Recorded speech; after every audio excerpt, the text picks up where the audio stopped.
name is Ted. This channel is Nerd Immersion. I'm going to turn this down a little bit. You guys can hear the music, I assume? Yeah, looks like it. Okay. So, welcome to Nerd Immersion yet again.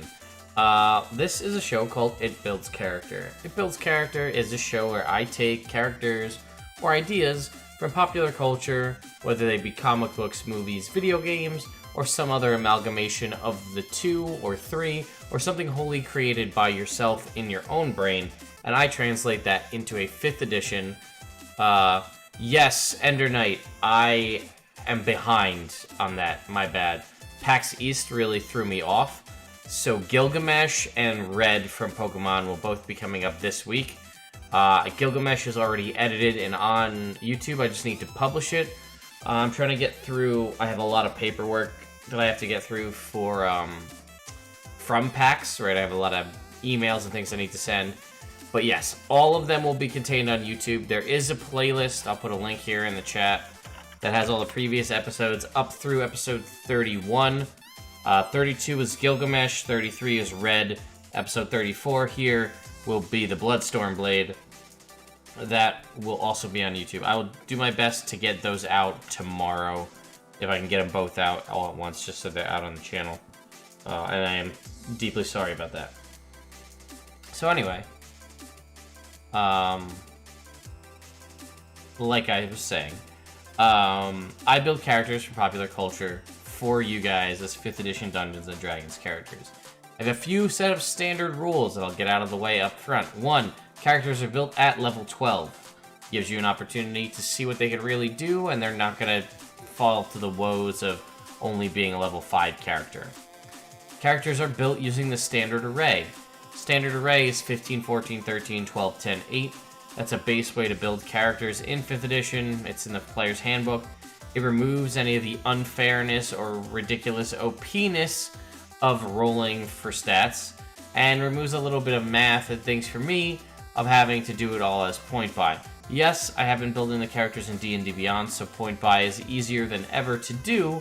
That being said, I just don't want to.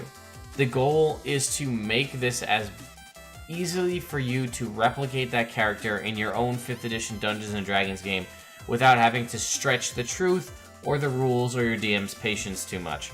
The only thing that I will often homebrew in these things are magic items, because a lot of these characters that you guys ask for have very specific magic items that are integral to their character. For example, Link from The Legend of Zelda has the hook shot, right? At least in some incarnations, or the claw shot. Whatever he may have, that doesn't exist in 5th edition Dungeons & Dragons, so I had to homebrew it. You wanted to play Link without the hook shot, or the powerful Master Sword, you could do that. If your DM will allow it, you could do that as well. Link I put in the chat shows the plan for future episodes. It also shows the playlist of old episodes and the character sheets for you to download if you want to see them after the fact. So what is the Bloodstorm Blade, or what is a Bloodstorm Blade? So, for that, we have to go here. This, my friends, is a book that came out very late in the 3.5. So, do we have a copyright date on this guy? Let's see. Copyright 2006. So 2006 was right about the end, if not the pretty much the last. This may actually be the last book ever released for 3.5 Dungeons & Dragons. I could be wrong on that, but it was very late in the life cycle. So this book says the Book of Nine Swords in very big font. It's actually more commonly referred to as the Tome of Battle. And what this was a 175-page book all about martial fighters. This was designed as a way to try to, if you think there's some disparity in 5th edition between the power and the prowess of a magic user, a full magic user versus a martial character, you're not wrong, right? A cleric, or even more specifically in 5th edition, a druid, a 20th level druid can never be defeated by a 20th level fighter. It just won't happen with access to the spells, especially if you throw Moon Druid in there. They'll never die. In 3.5 edition, that disparity, I would say, in certain cases, certain builds notwithstanding, that was also the case. Martial characters were cool and could do cool things, but there's a reason people refer to a thing as Codzilla, referring to clerics and druids in 3.5, as they were ridiculously powerful, and some of the items they had access to were just even more bananas. So this book, the Tome of Battle, Book of Nine Swords, came out as a way to try to level the playing field. And the best way I can describe that is, what if you gave martial characters spells, but didn't call them spells? You call them sort of martial maneuvers, or stances, or attack patterns, and that kind of thing. That's sort of what this book did. It came up with 3 wholly brand new classes, called the Crusader, the Sword Sage, and the Warblade. You can see here these skills and feats here, and then there's the tactical feats, blade magic, which is what I was talking about there, maneuvers and stances. Then we get into prestige classes, the legendary 9 swords themselves, and then other magic items, and then monsters, right? So you can see it's very heavily martial focused, but what we're going to focus on is right here. Page 100, the prestige class, the Bloodstorm Blade. So, if you're only a 5th edition player and you've never heard the term prestige class, fear not, I will explain it to you. Subclasses were not a thing in 3.5. They had, the way you specialized your character typically was through a thing called prestige classes. So let's say you were a wizard. You'd be a base level wizard, but maybe you take the prestige class Necromancer. And that was sort of you showing you decided to focus more on necromantic magics rather than a broad spectrum wizard. One that I used to do playing a druid was like Beast Tamer or Tamer of Beasts or whatever it was.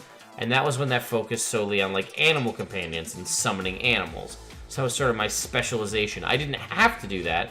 I could have just continued to be what I was, but that was an option that I had. They sort of there is one very prototype 5th edition prestige class they did in Unearthed Arcana. It's like the Rune Master. It is very prototype, and it seems like they've pretty much given up on the idea of prestige classes entirely, as expected. But again, think about it that way, right? Prestige classes in 3.5, or is about as close as you're going to get analogy, is a subclass or an archetype in 5th edition. A way for you to specialize your character beyond the base kind of abilities of their class. So, we're going to jump ahead now to the Bloodstorm Blade, and we're going to see what all it entails. So here's our Bloodstorm Blade. So, you'll also get to see a little sneak peek here. Part of the reason I like 3.5 a lot is just look at the amount of like background information. So here's the class features, but then how to play one, what they're like in combat, how they advance, resources, Bloodstorm blades that might exist in the world, organization of them, NPC reactions to the class, lore behind the class, playing them in the game, how to adapt them, a sample encounter, and then also a sample character class for you to look at. What you're seeing there, what I just described, is a thing that's present in every factor of class-related things in 3.5. So say what you will about its complicatedness and its math, it's a lot of math. I won't disagree with you, but I will say that it did have things going for it. So, what is the fundamentals of the Bloodstorm Blade? Prestige classes had a thing, whereas a subclass in 5th edition is basically you need to hit a certain level and then you make a choice. In 5th edition, in 3.5, prestige classes had prerequisites. You could only take those prestige classes if you met the prerequisites. So let's see. You need 8 ranks in skill points, basically in the balance skill, which is basically acrobatics. You needed the feat point blank shot, which there is no real thing similar to point blank shot, but you could say the archery fighting style would be a good one. And then you needed to know the maneuvers, 1 Iron Heart strike maneuver, and 1 Ironheart stance. We'll get into those in a little bit. That is, as I was telling you, like the kind of blade magic, if you will. Oop. So, the blade magic, there were different stances, right? And it's similar to any kind of martial arts thing you may be familiar with, right? Like, so you might have your Ironheart stance, whatever that looks like, is different than like your Rising Tiger stance or something like that. And then you can see what you get here, because you would get your own stat block just for your prestige class. So we're going to kind of ignore this. They had pretty good saving throws, standard base attack progression, decent amount of skills, and then several abilities. So let's look at the abilities and see if we can't retroactively make this, or I guess future actively make this into a 5th edition character. So, returning attacks. You can hurl your weapon at a foe and command it to ricochet back to you. Any weapon you throw behaves as though it has the returning special ability. When using returning attacks, you lose the use of the Ironheart strike you have readied for your current encounter, just as if you had initiated the strike, except you do not gain the strike's normal effect. Once you use this ability, you can recover the maneuver you expended and use it normally. Let's say, so you can throw stuff and they come back. Throw anything. As an initiate of the mysteries of the Bloodstorm technique, you learn to throw swords as easily as hurl daggers. You gain the Throw Anything feat, which was a feat that let you literally use anything as a thrown weapon. Weapon Aptitude. Your training with a wide range of weaponry and tactics allows you the opportunity to gain great skill with a particular weapon. You can qualify for feats requiring a minimum number of fighter levels, as if you had fighter levels equal to your Warblade, and Bloodstorm Blade levels -2. Furthermore, you have the flexibility to adjust your weapon training. Each morning you can spend 1 hour practicing and change the weapon selected for any feat you have to apply to a different weapon. Okay, that's kind of meh. Adjust number of feats in this way. Okay, we're not worried about that. Marshal Throw. You can initiate a strike from the Ironheart discipline with a thrown weapon. The strike must be made against 1 target creature. Strikes multiple targets or objects cannot be used with the Marshal Throw. Thunderous Throw. Beginning at 2nd level, you can build up incredible tension as you ready to throw your weapon, which becomes visible around like heat waves. When you release the weapon, that power rushes out with your weapon. As a swift action, you can choose to treat your ranged attacks with thrown weapons as melee attacks for the rest of your turn. The reason they're saying that is because that had different functionality in 3.5. They kind of rectified that by just making thrown weapons use strength. Use your melee attack bonus, including strength, bonus, feats, and so forth. Attacking into melee through cover, and so forth, and clears the standard penalty. In addition, you can apply 1.5 times your strength bonus to damage if you wield the thrown weapon with 2 hands. And you can use power attack with your thrown weapon attacks, adding 2 times the number subtracted from the bow. Okay, so that's basically Great Weapon Master. But bonus feat. You get a bonus feat at 3, 6, and 9 from the fighter list. Lightning Ricochet. You can throw your weapon at a nearby foe and command it to immediately bounce back to your grasp. Anytime you make a ranged weapon attack with a thrown weapon on your turn, the weapon immediately returns to you, and you can catch it as a free action. This ability allows you to make a full attack entirely with thrown weapon attacks or a mix of thrown and melee attacks. Okay? Bloodwind Ricochet. As a full round action at 5th level and higher, you can hurl a weapon at a foe and compel it to ricochet to other enemies before hurling back to your waiting hand. The weapon you throw behaves as if it had the returning special ability, except that you can determine the point during your turn when the weapon returns to you. When using this ability, you make a full attack with a thrown weapon, but each ranged attack must be resolved against a separate target. You can choose the order in which you attack your foes. Range and cover penalties are resolved for each attack after the first, as though the attack originated from the space of the creature you attacked. When you use your Bloodwind Ricochet, you lose the ability to make the 1 Ironheart strike you have readied. Okay? Eye of the Storm. You learn to center your being and adopt a mindset of calm readiness. While you're in Ironheart stance, you can forgo its normal benefits as a swift action, which would be a bonus action in 5th edition, to gain the effect of the Eye of the Storm. This ability lasts as long as you would maintain in the Ironheart stance, or as described below. When you use this ability, you get a +4 bonus to AC against ranged attacks, and +2 competence bonus. Again, the dodge and competence bonus don't really translate in 5e, so that's fine. +2 bonus on reflex saves, which would be dex saves. In addition, when a foe makes an opportunity attack against you, you can make a single melee attack against the foe as a swift action. Such an attack does not count as an attack of opportunity. To retain this defensive posture, you can move no more than 10 feet on your turn. Then we have Blood Rain. You can enter a state that enables you to inflict a terrible bleeding wound on any living creature you damage with a thrown weapon or melee attack. While you are in an Ironheart stance, you can forego its normal benefits as a swift action to gain the benefit of the effect of Blood Rain. Creature you hit with your attack takes 3 points of damage due to blood loss at the beginning of each round. This effect ends if you stop using this stance. Any affected creature can end the effect by using a healing spell or a heal check. And lastly, Bloodstorm. 10th level, you can hurl your weapon as a full round action and make it seem as if you're attacking a dozen foes at once. You're in the center of the storm of steel, and your thrown weapon flies out to strike a foe, returns to ricochet harmlessly off you, then flies back at another foe. You can make a ranged attack with a thrown weapon at your highest attack bonus at as many targets as you wish. You can attack each target just once with this attack, calculating range and cover penalties from your position on the battlefield.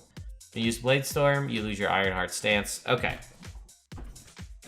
So, that's the whole class. We're going to go and look at the Ironheart stances and maneuvers to get an idea of what those are. But this is screaming Battlemaster Fighter to me. I feel like you probably would think the same thing. Maybe it's just because it says maneuvers.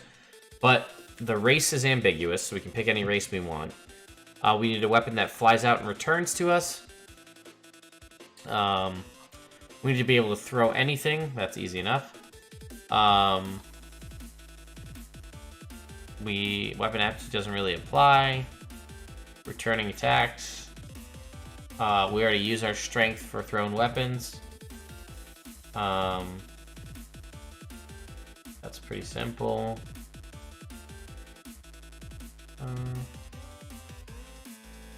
Okay. Extra feats benefits the fighter. The ricochet. Blood Rain is...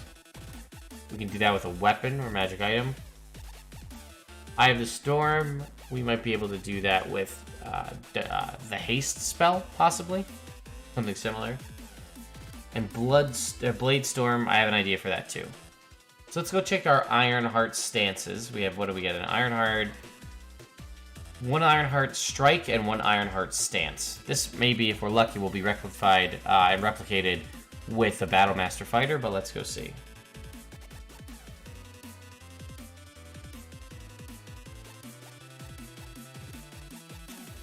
Alright.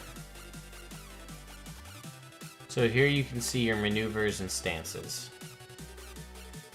Here's Iron. So again, we'd have to be at least 5th level to be able to do these. So you can see they go all the way up to 9th as those spells. So if we're going to be a 5th level character, if you will, you would need...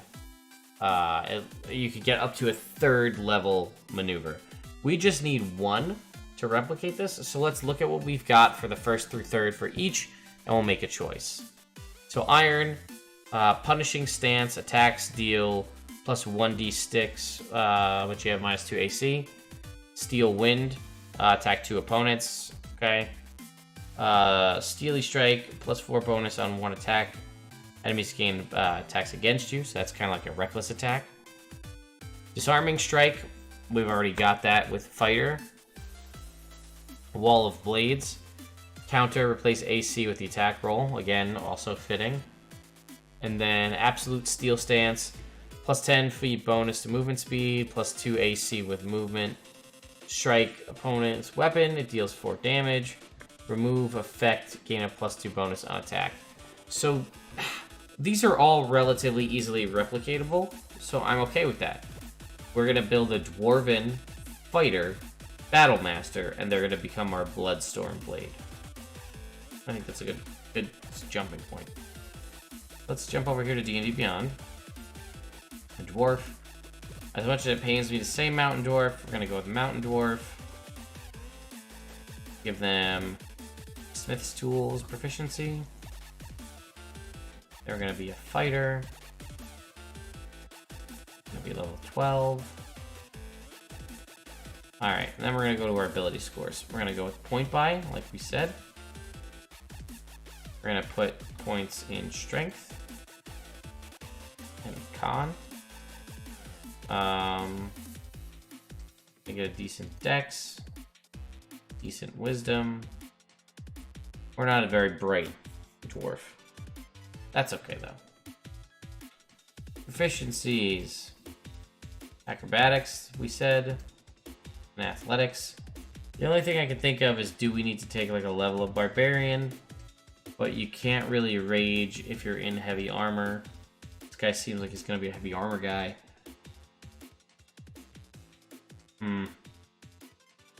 I could. Nah. Fighting style, we said we're gonna go with archery because we're throwing weapons a lot. We said we're gonna go with the where is it? Battlemaster. Student of War. You get a proficiency bonus, or sorry, artisan's tools. Let's go with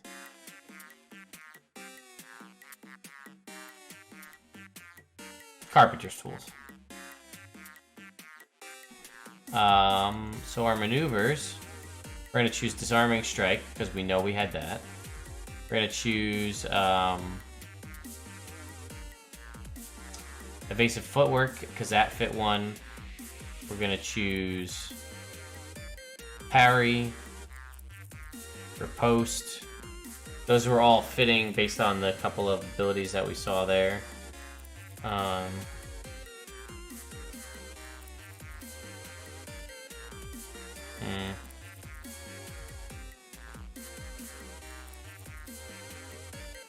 Alright.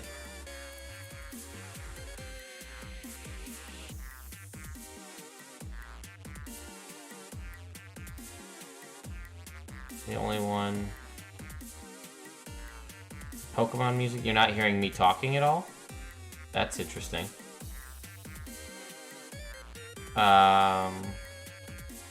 Looks like I've got everything coming through on my end. At least as far as I can tell. Oh, okay. Okay, that's good. That's fine. I just want to make sure that it's not overshadowing me. Sometimes that happens and I miss that. Alright, so we're good there. Let's keep going. What other attacks are we going to take? We're going to take trip attack, sweeping attack, and then lastly at level 10,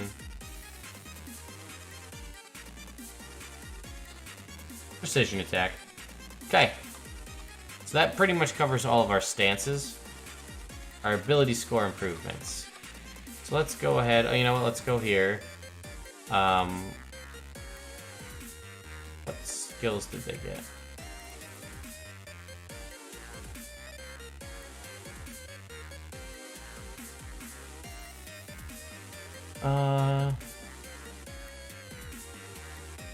Balance, concentration, craft, intimidate, jump, martial law, spot, and tumble.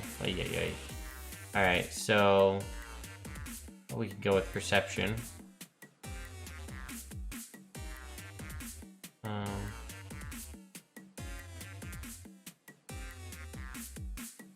Make them soldier background. Soldier things. Tell you what this is. Actually, maybe I can't tell you what it is. Perception and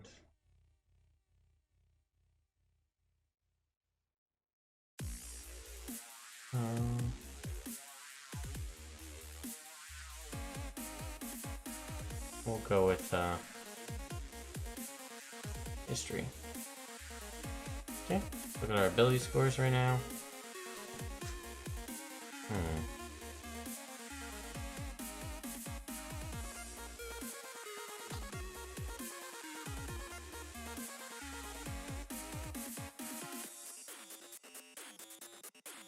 Bump our strength and our con.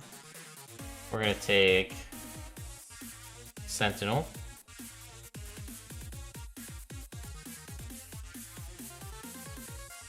Sentinel. Yeah, here. I'll do this. This will help you guys.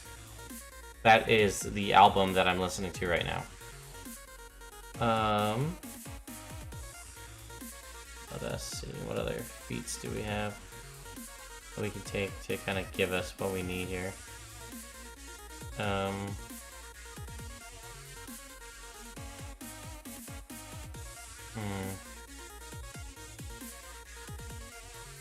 This is Mega Man 2, I want to say. Flashman. You tell me? Nope, that's not gonna tell me. That's dumb. Oh, Mega Man 2. Yeah, I think this is Metal Man from Mega Man 2. Dang.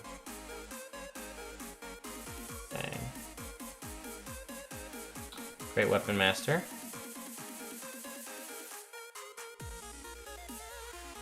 Or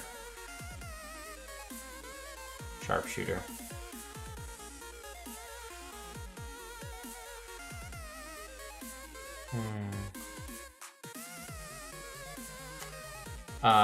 No, not preparing for a one-shot. This is just making characters because someone suggested that I make this character. That was a suggestion, so that's what I'm doing. Alright, so we've got Sentinel, so that covers some of our ability for people to move away.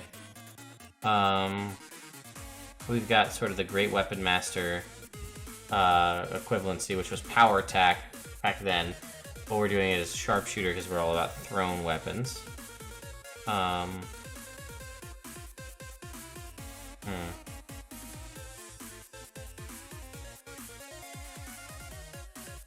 Hey, I like raids. Raid away, folks. Welcome, raiders. I don't see anybody showing up yet, but I do appreciate raids.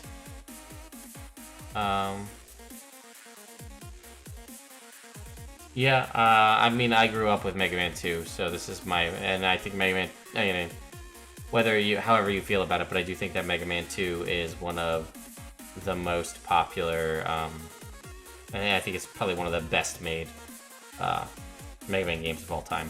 But I'm willing to entertain. I like 3 a lot as well, and the X series. At least X1 and 2 and 3. Okay. Back to our character here. So we got Sentinel. We got Sharpshooter. You can make the argument that they should have Tavern Brawler, right, to replicate the throw anything, but I think we're gonna just make a separate thing for that. I think that's gonna be one of the concessions we're gonna have to make in the homebrew.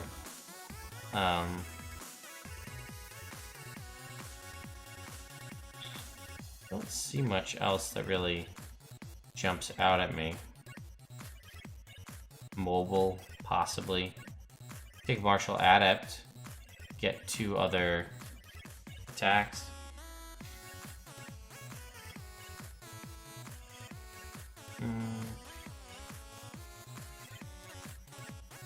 Now, you know what? Let's just do straight up +2 strength. We'll max out our dwarf guy. Battle Network was one I never got into. I always wanted to, never got into it. I don't know why. Alright, so here he is, base. Let's go ahead, go over here, and we'll start adding some equipment. Oh, I didn't choose starting equipment.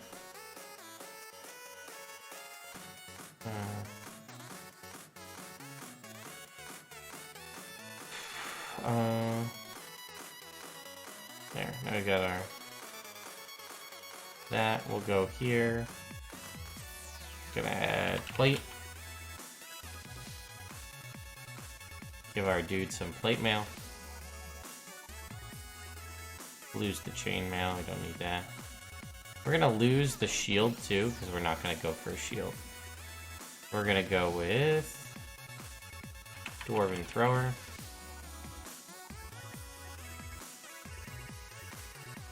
Flip that.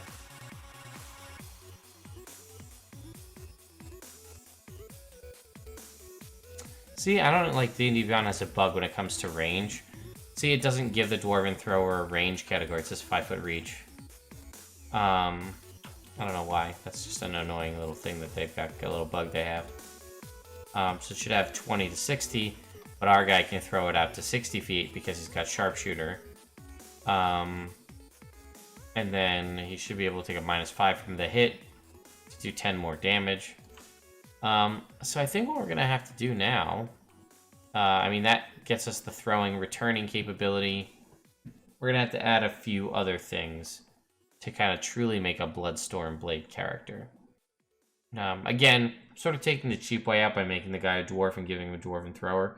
But basically, you could just replicate the abilities of the Dwarven Thrower on anybody else, and that would help you get the Bloodstorm Blade capability of throwing your weapon, having it returning, attacking in a line, all that kind of stuff. It's basically, as alluded to earlier, sort of Mjolnir-esque. What do we got? So let's go back to our Prestige class. Too far. So we should add the Throw Anything feat. Here it is down the bottom here. Let's see.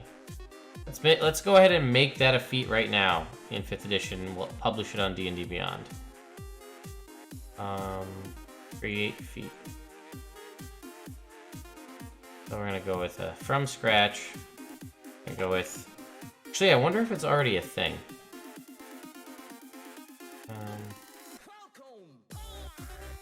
Let's see.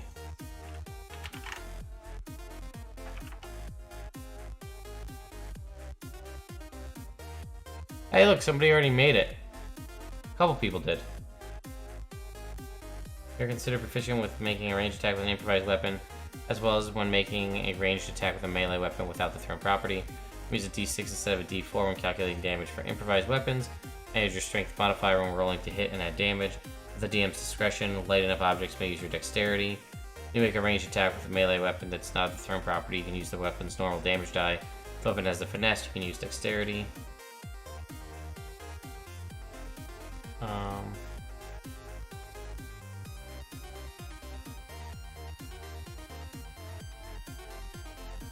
My only downside is it doesn't tell you what the range is on this one.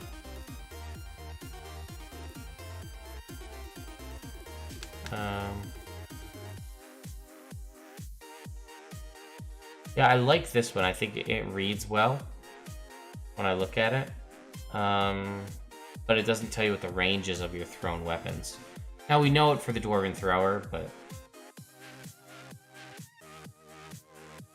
Let's see, what does the actual original feat say? Proficiency with the weapon. You gain a throw melee weapon. You're proficient with if it has as if it were a ranged weapon. Range increment weapon is in conjunction with this feat. It's 10 feet. This you could only throw at 10 feet back in the day.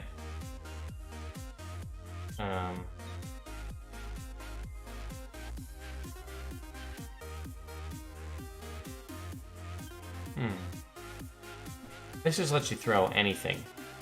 So let's go ahead. The only problem is you can't tweak these. But we'll grab this one. I think it's probably the best one that I've read.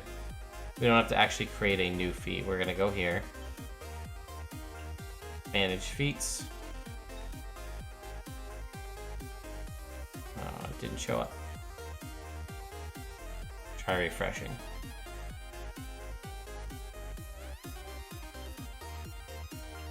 Just throw anything. That covers that piece.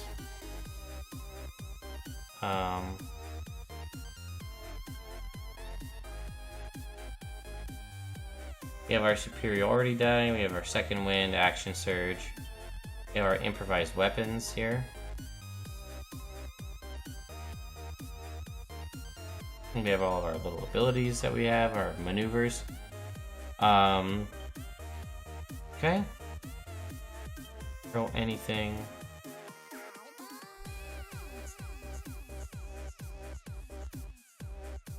Okay. Let's go here. And let's search for her Whirlwind.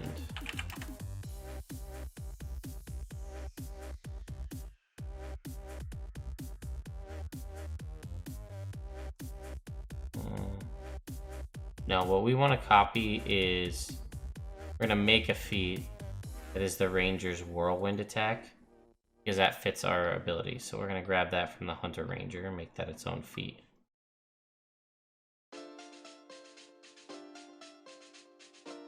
Okay.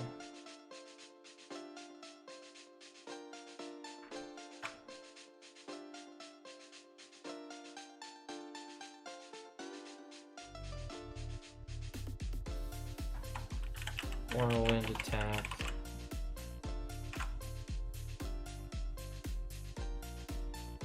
Creatures within range of your melee / thrown. A separate attack roll for each target. We good? Feat created.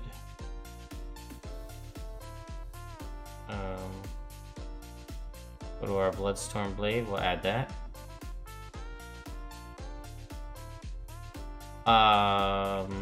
Berserk as in the anime, check this out.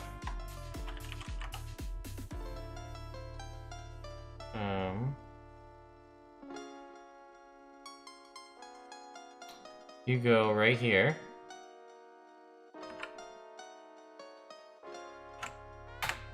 That link is to my build of Guts from Berserk. If you go here, I can also get you the link to the sheet right here where I built Guts. Where is he? 22? Yeah. So there's the sheet right there, and you can see how I did the Berserk armor is right there. That should take you to it, I think. That'll take you to the folder. You just gotta scroll down to IBC 22. There you go. Look at that. Answering questions by having already done it. That's what I'm talking about.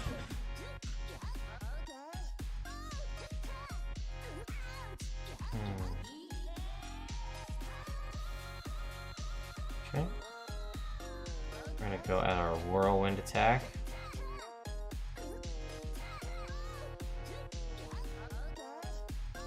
Okay. There, that's added now.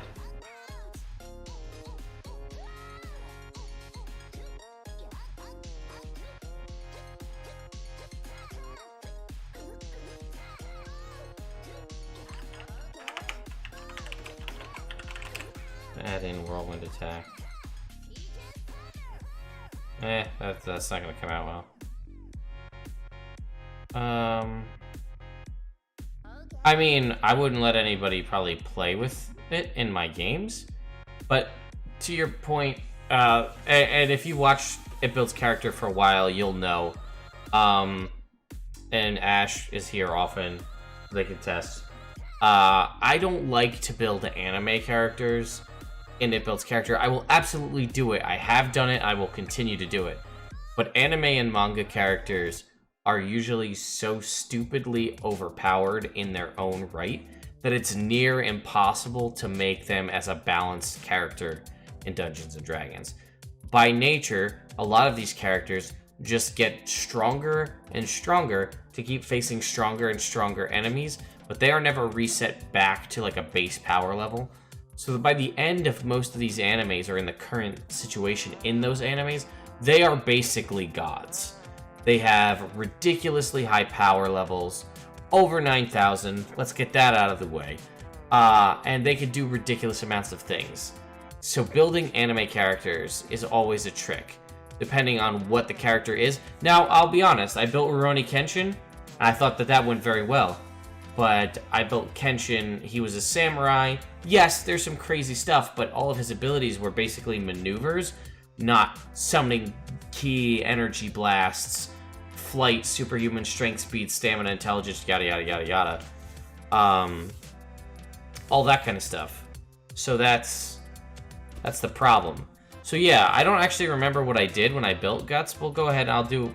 You know what? I'll come back. We're going to finish building this character.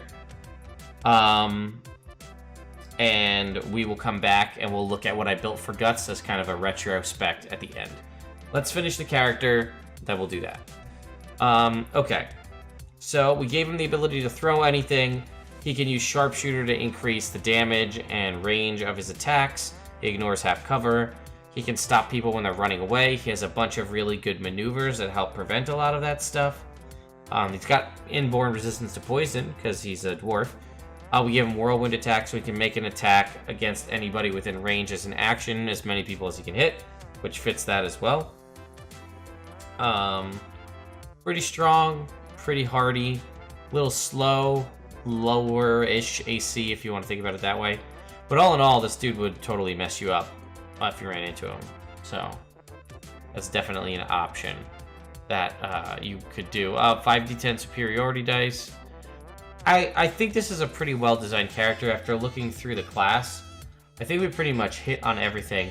The only thing we don't have is Eye of the Storm. So let's go ahead and add a feat. We'll call it Eye of the Storm. 8 feet. Eye of the Storm. He doesn't have a boomerang, Ash. He has a Dwarven Thrower, which comes back to you automatically.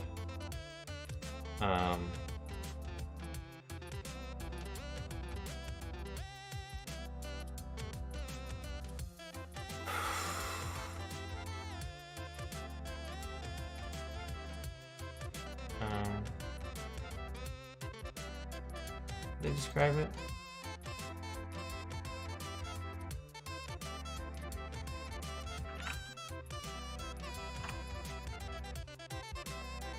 Make this sound a little better here. You learn to center your being and adopt a mindset of calm readiness despite... It says the furor. Is that what it actually says? Yeah, a battle raging about. Your focus increases your awareness, your reaction time, and you are able to cast the haste spell once per long rest.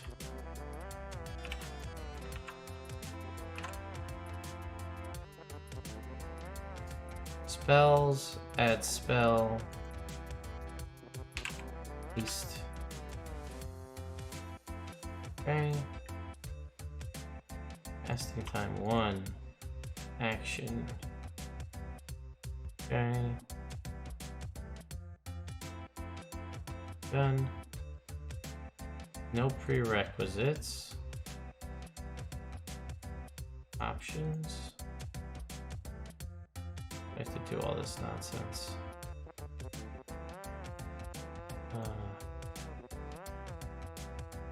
Let's see if we can make this so that it's spell. The 3rd level. Number of uses 1. That's what we wanted. A long rest.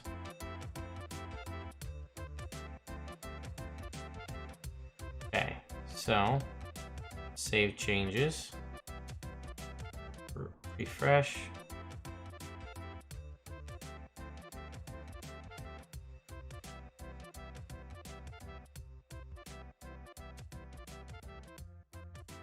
I have the storm. We have our 1 spell of haste that we can use. Now, I think we've actually done a fairly good job of replicating the Bloodstorm Blade as a 5th edition Dungeons & Dragons character. I don't know. I mean, it's hard to rebuild something that's so strict as... That's actually a lot easier when I get a character from pop culture, because I have a lot of leeway. This is trying to take a mechanically driven class from a different edition of D&D and turn it into a 5th edition version. especially prestige classes and kind of the wonkiness that prestige classes used to let you do. This is pretty good. So I think we did a pretty good job of about replicating just about everything he could do.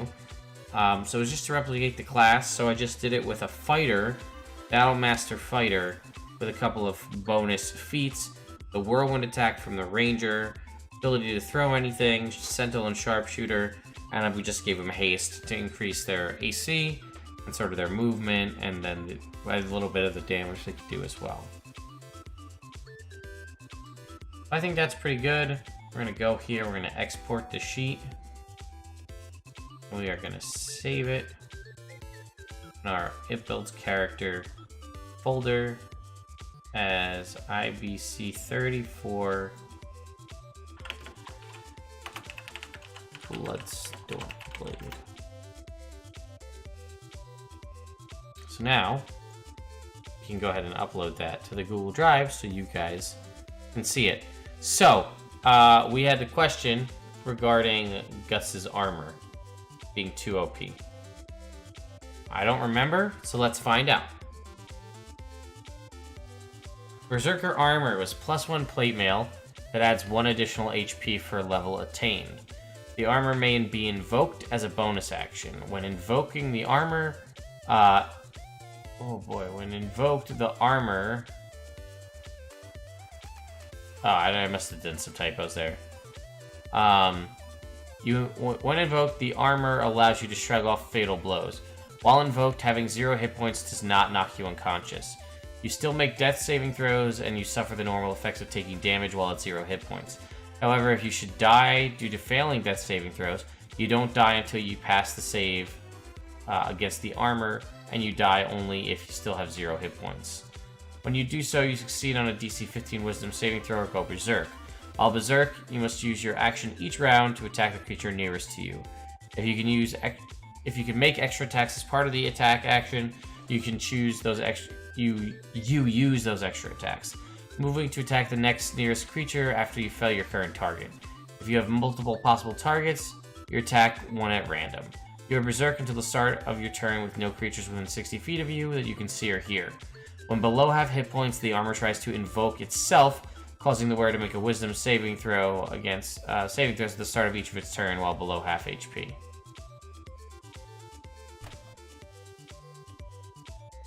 I guess it wasn't too OP. I think I didn't actually include too much in there that it could basically take you over. The armor could take you over. Yeah. Great Weapon Master. Give him a Dragon Slayer Greatsword. A Bionic Arm that functions as a one-handed heavy crossbow. There's the cannon. The crossbow. The Dragon Slayer sword. I think we just made him a champion fighter. Yep, champion fighter. I tried to keep things, like I said, I tried to keep things relatively balanced, but sometimes things get a little wonky. Like, tried to build Iron Man, for example. I did my best, you know, especially because Berserk is an anime that I've never seen. So I really rely heavily on your guys' input when I get stuck into these scenarios. Basically, yeah. That sort of kind of was the thought. So I tried to do my best replicating things. Yeah, exactly. Alucard just sort of kind of came together really well. I would, you know, I don't want to toot my own horn on these things, guys, but I do spend, you know, you saw what we were just read through on that 3.5 character. Let's do this. You saw what I read through on that 3.5 character. You can see how nonsense and crazy 3.5 can get. So I used to spend hours, right? Hours building 3.5 edition characters for campaigns that I would never play in. I love Dungeons & Dragons, and I love building characters.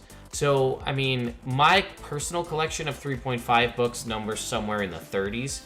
So I would sit there and I would pore over those tomes for hours at a time, trying to combine that certain item with that certain feat and that certain class feature to make the coolest, most interesting thing. To take a class that's kind of shitty or maybe not top of the line compared to things like a cleric or a druid, and try to push them over the top and make them better by this weird, kind of convoluted scheme.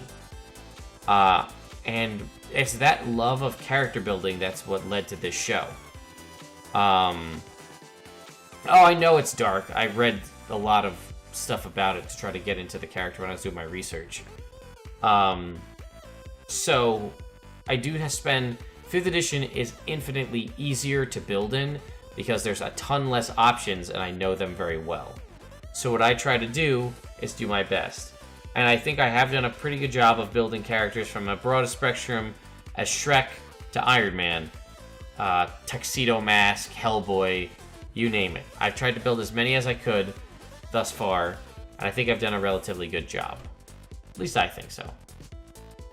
Feel free to disagree and argue. I welcome your criticism and to see how we can make it better when we build the next one. So, let us jump back over here to what we're building next. So you can see here, Beowulf, I have to put the link here. Oops, I have to put the link for the video here. Gilgamesh, I need to upload. Red, which we're going to change this as red. But in here, Pokemon. Alright, so there you go. We did that. We did the Bloodstorm Blade. Doctor Strange is next week. That should be fun. So we got that going next week. So tune in next Wednesday at 10 p.m. to see me try to build Doctor Strange as a 5th edition Dungeons character. Let's start that music over. And then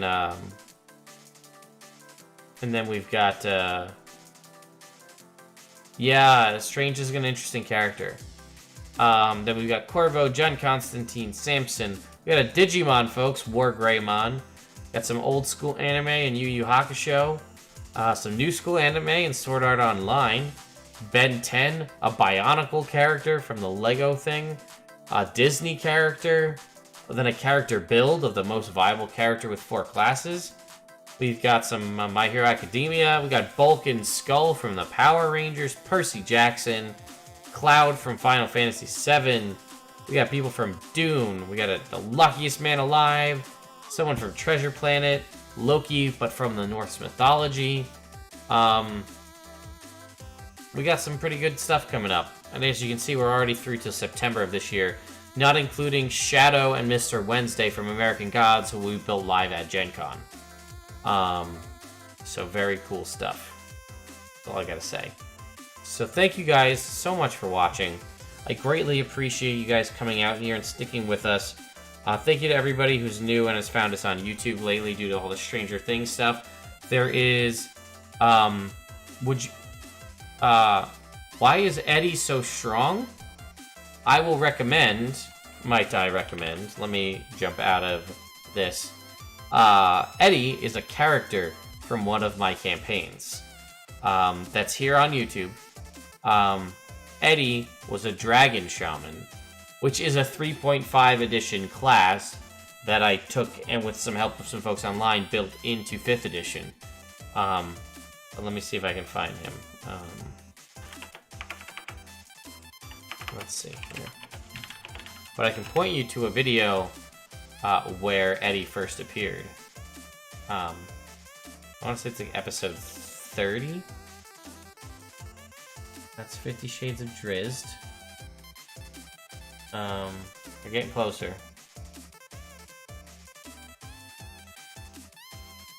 Spiders of Magoobliet, back to Eddie, Moody and Finkel. Blade Singer, Return of Clyde, Thieves in the Night. Did I ever? No, I have not, but I can add them to the list if that's something you would like. Oh, let's see, is this it?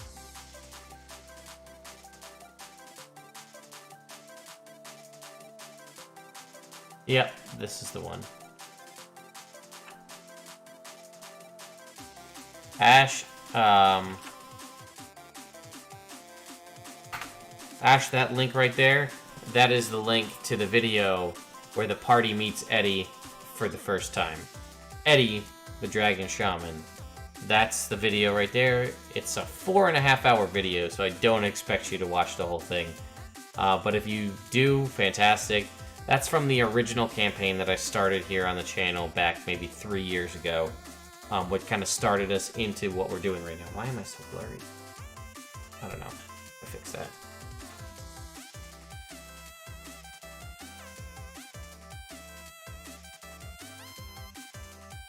There we go. I don't know how we fix that. Do that right here. Turn off autofocus. Anyway. Oh, here. Have some bucks. There you go. Why not? Let's, where is my list of cameras? Here we go, Logitech Brio. Okay. There. Now I turned off autofocus. Now I shouldn't have the issues that I've been having. No.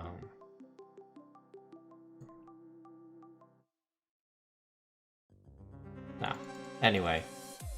Ooh, we're way too far out. Let's bring it in a little bit. Alright, thank you guys so much for watching yet again. Enhance. I had a blast building this character. It was nice to go back and read an old book, which actually, as a fun side story, I actually did just get that copy of that book for my own personal collection. I've been searching for it for a long time. I finally just scored Tome of Battle for a really decent price. Normally that book, even though it's 13 years old, usually runs for around $75. So the fact that I got it so cheap is fantastic. But anyway, thank you all for watching. Thank you for the raid. Thank you for all the new follows and the subscriptions and all of that lovely stuff. You are all wonderful people. And I will be back next week. Celeste will be back running part 2 of Rats of Waterdeep on Sunday at 8 p.m. I will be back on Monday running Princes of the Apocalypse. It may be the finale of Princes of the Apocalypse, the campaign. It might be, it might not be. We'll find out. And then Tuesday will be returned to Everin, where we'll continue to see what happens as the party has officially accepted the role of Order of the Veilguard. I hope you guys have a wonderful, wonderful weekend. And there is some huge news coming from me and some friends in May. We can't talk about it yet, but I promise you it's fantastic, and you got to stay tuned to the channel to find out. Yes, Princess of the Apocalypse will be in. We're also going to debut a new YouTube channel shortly after. We're going to separate out all of the gameplay to its own channel. So if you come to the main Nerd Immersion YouTube channel, you can get all of your reviews, your interviews, that stuff. That way, you can kind of, if you know you're going to go and say start, you want to watch my Unearthed Arcana videos or my top 10 videos and all that, that's contained on the main channel. And the new channel will be just for gameplay. We're also working to record short episode and character arc recorded videos. So if you want to catch up to speed so you can watch live, those videos will give you the high-level highlights of each episode. That way you can kind of watch those in short, digestible pieces and then jump into the new episodes and go back and rewatch if you want to. Working on a lot of stuff, upgrading audio, camera equipment, all that good stuff. But it all takes time and effort, and I'm doing my best. But your guys, through your subscriptions, your wonderful comments, and talking with me here in the chat, as well as those of you who are generous enough to donate to the channel as well, that does go a huge, long way to help us come up with all these cool new things to do. And I know we all really appreciate it. So thank you guys so much. Again, have a wonderful, wonderful weekend. Enjoy the nice weather if it's nice by you. And if it's sad, stay inside and watch some D&D. Or play with some friends. Anyway, have a wonderful night, and I'll see you next time.